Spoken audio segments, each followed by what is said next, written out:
are watching Kashif Times.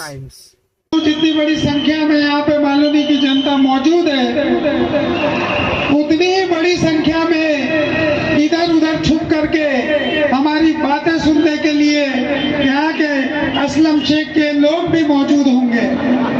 मैं चाहता हूँ कि छुप के बात ना सुने, आप सामने आकर के हमारी बातें सुने, क्योंकि हम लोग जो बातें करने जाने वाले हैं, हम जो बात बोलने वाले हैं, उसमें सिर्फ मालौनी, मलाड और मुंबई के भलाई की बात करने वाले हैं।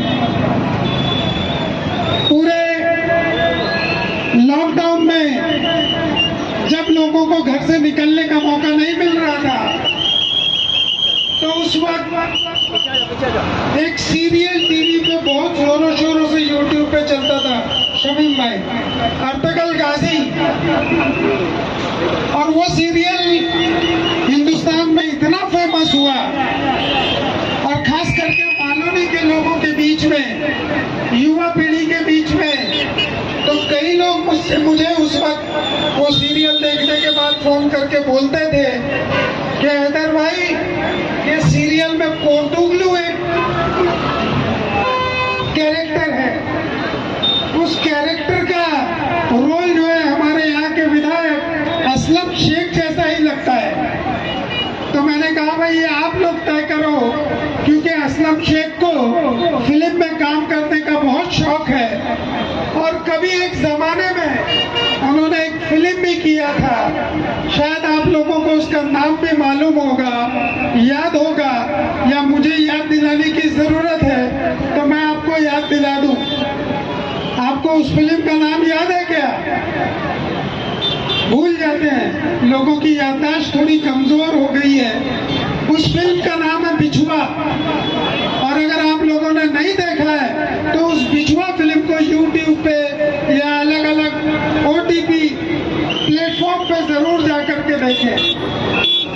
फिल्म का नाम बिछुआ है, लेकिन उसमें जो हमारे असलम शेख का कैरेक्टर है वो एक दलाल का कैरेक्टर है, और यही राजनीति में उसने पूरे 20 साल में दलाली करने का काम किया है, मालौनी के लोगों को बर्बाद करने का काम किया है। अभी हमारे इब्राहिम भाई ने आपको तफसील में बताया, यूनुस भाई ने बताया, और किसी को बताने की क्या जरूरत है। यहाँ बैठी आवाम मालवनी की रोज इस चीज को भुगत रही है, सालों साल से।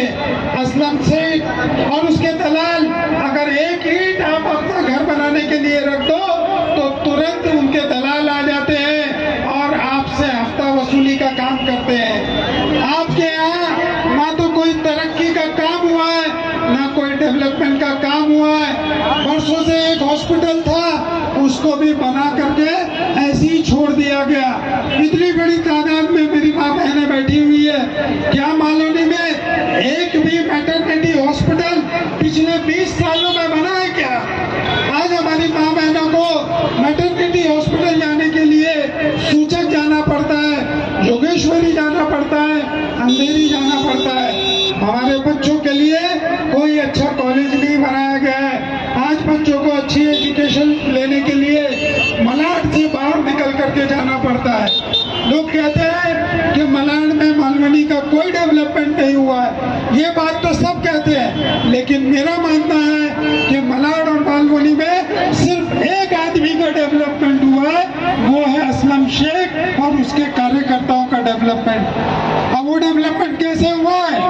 आपने अगर एक माला दो माला अपनी मेहनत की कमाई से सालों साल अपना खून पसीना एक करके बनाया है, तो वहां पर भी असलम शेख के दलाल आज पैसा वसूली, हफ्ता वसूली करने के लिए आ जाते हैं। यहाँ तक के वो जो कॉन्ट्रैक्टर है, जो 15 लाख 20 लाख रुपया आपसे घर बनाने का लेता है, मुश्किल से वो घर 7 से 8 लाख में बनना चाहिए, लेकिन वो दलाली के तौर पे यहाँ के विधायक को पैसा देता है, यहाँ के नगर सेवक को पैसा देता है, अलग अलग खबरियों को पैसा देता है। ये सब बांटने के बाद में तब जा करके उस घर का कीमत 15 से 16 लाख रुपए लग जाता है आपको उस घर को पूरा करने में। आप आपके खून पसीने की कमाई आखिर कौन खा रहा है, इस पर भी आपको विचार करने की जरूरत है। आज पूरे 1 नंबर से लेकर के मड आइलैंड तक कम से कम 50 ऐसे स्टूडियो होंगे, और 1 नंबर से मड की बात तो दूर है, यहाँ पर इतना बड़ा मोहम्मद अली कंपाउंड है। जाकर के आप लोग देखो कि उस मोहम्मद अली कंपाउंड में कितने बड़े बड़े स्टूडियो बने हुए हैं। एक एक स्टूडियो के पीछे 20 से 25 करोड़ रुपए का खर्चा हुआ है, और उस स्टूडियो का मालिक कौन है? तो आखिर इस इलाके का डेवलपमेंट में सबसे बड़ा योगदान किसका है और सबसे बड़ा डेवलपमेंट किसका हुआ है? तो क्या इस मालोनी की जनता का कोई हिस्सा नहीं था डेवलपमेंट के लिए? आज हमारे बच्चों को नशे का लत में डाल दिया गया है, बेचने वाले भी लोग उसी के, और उसके बाद उनको बचाने वाले भी लोग उसी के।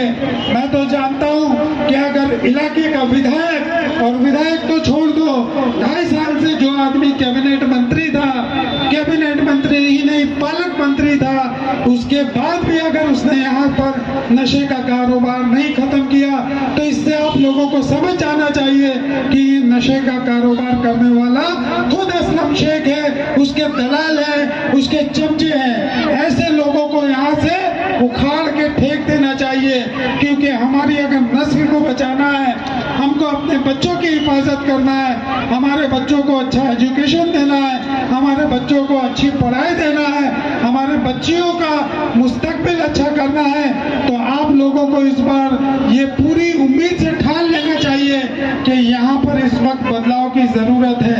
और मैं आपको दावे के साथ कहता हूँ कि अगर हमारे नुमाइंदा विनोद शेलार जी को आप चुन करके देते हैं, तो मैं आपको यकीन दिलाता हूँ, इस मंच के माध्यम से आपको यकीन दिलाता हूँ कि सबसे पहला अगर डेवलपमेंट का काम होगा तो ये मालोनी से हम शुरू करेंगे। मालोनी में अच्छा अस्पताल बनाने का काम हम यहाँ से शुरू करेंगे, अच्छा कॉलेज बनाने का काम शुरू करेंगे, लड़कियों का हॉस्टल बनाने का काम शुरू करेंगे। और इतना ही नहीं, यहाँ पर जो इतनी बड़ी तादाद में महिलाएं बैठी हैं, अभी हमारे महाराष्ट्र के मुख्यमंत्री, उप मुख्यमंत्री ने लाडली बहन योजना शुरू किया है। आप में से कितने लोगों को आपके अकाउंट में पैसे आए हैं? जरा हाथ उठा करके बताएंगे। अगर जिन लोगों को इस खाते से नहीं जोड़ा गया है, 23 तारीख के बाद मेरे कार्यालय में आकर के आप अपना इस लाडली बहन योजना का फॉर्म भरें, और आपके अकाउंट में हर महीने 1500 रुपए देने का काम हमारी सरकार करेगी, और आपको इस योजना से जोड़ने का काम यहाँ बैठे सारे लोग करेंगे। और उसके अलावा भी महिलाओं को मोदी सरकार 12 महीने में 3 महीने का मुफ्त सिलेंडर देने का काम शुरू किया है, उसको भी आपको देने का काम मुफ्त सिलेंडर का हम लोग करेंगे आने वाले दिनों में। यहाँ यही नहीं, आयुष्मान भारत योजना का भी कार्ड आपको बनाने का काम हम लोग करके देंगे। जितनी भी केंद्र सरकार और राज्य सरकार की योजनाएं हैं, उन सब योजनाओं से आपको सीधे जोड़ा जाएगा, सीधे आपके अकाउंट में पैसे आएंगे।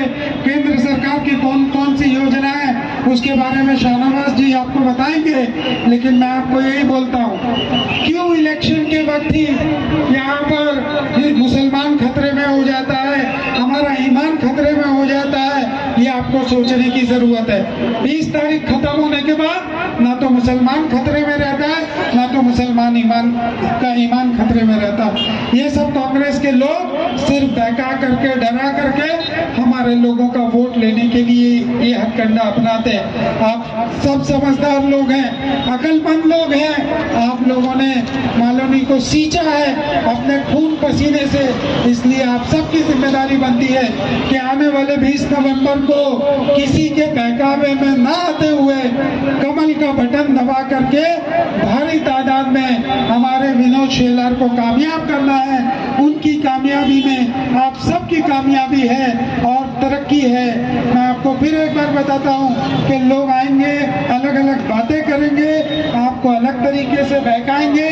आप खुद समझदार हैं, आपने हमेशा 20 सालों से रमजान अली, असलम अली, उनकी बहन यानी कि उनके परिवार के अलावा मालोनी में कोई ऐसा नेता नहीं है कि जो यहाँ के लोगों की खिदमत कर सके। ऐसा क्या बंधुआ मजदूरी का काम हम लोगों ने गुलामी का काम करने के लिए ठाना हुआ। आप सब इस बारे में जरूर सोचें और इस बार बदलाव लाने का काम करें। मुझे पूरी उम्मीद है कि माँ बहन अगर चाहे तो ये असलम शेख को जमीन पे पटकने का काम वो कर देंगी। और यहाँ पर इतनी बड़ी तादाद में हमारी माँ बहनें बैठी है, आप सब मिलकर के इस बार बदलाव लाएंगे, मुझे इसकी पूरी उम्मीद है। मैं फिर से आप लोगों का बहुत बहुत शुक्रिया अदा करता हूँ कि इतनी भरी धूप में, इतनी भरी दोपहर में, इतनी बड़ी तादाद में आप सब यहाँ पर इकट्ठा हुए हैं। मैं असलम शेख के चमचों को भी बोलता हूँ कि आकर के देख ले। वो लोग कहते हैं कि बीजेपी के साथ मुसलमान नहीं है, तो वो दूरबीन लगा करके देख ले कि हमारे साथ मालोनी की जनता कंधे से कंधा मिला करके खड़ी है। तो लोगों को बहकाने का काम बंद कर दे। अगर आपने डेवलपमेंट के नाम पर वोट मांगा होता तब यहाँ की जनता आपको जरूर सबक सिखाती, लेकिन आपने यहाँ की जनता को धर्म के नाम पर वोट मांगा। लोग कहते हैं भाई है, मुझे तो कहीं से वो भाई नजर नहीं आता, बल्कि मुझे तो वो कसाई नजर आता है और उसने यहाँ के लोगों का गला काटने का काम किया है। तो मैं आप लोगों को यही कहूँगा कि इस बार आपने उनसे बदला लेने की जरूरत है। आने वाले 20 नवंबर को कमल का बटन दबा करके, यूनुस भाई हमारा कितना नंबर का बटन है? 2 नंबर का बटन है। 2 नंबर का बटन दबा करके विनोद शेलार जी को आप सब मिलकर के कामयाब करें और मालोनी की तरक्की का और मालोनी के कामयाबी की जमानत हम सब आपको देते हैं। कहने के लिए तो बहुत कुछ है। असलम शेख के बारे में अगर बताना चाहे तो उनके काले चिट्ठे तीन दिन में भी खत्म नहीं होंगे, लेकिन यहाँ की जनता होशियार है, हमको ज्यादा बताने करने की जरूरत नहीं है। मुझे पूरी उम्मीद है कि आप लोग इस बार डेवलपमेंट के नाम पर वोट करेंगे और हमारे उम्मीदवार विनोद शेलार जी को कामयाब जरूर करेंगे। फिर से आप सभी लोगों का मैं दिल से शुक्रिया अदा करता हूँ। शुक्रिया।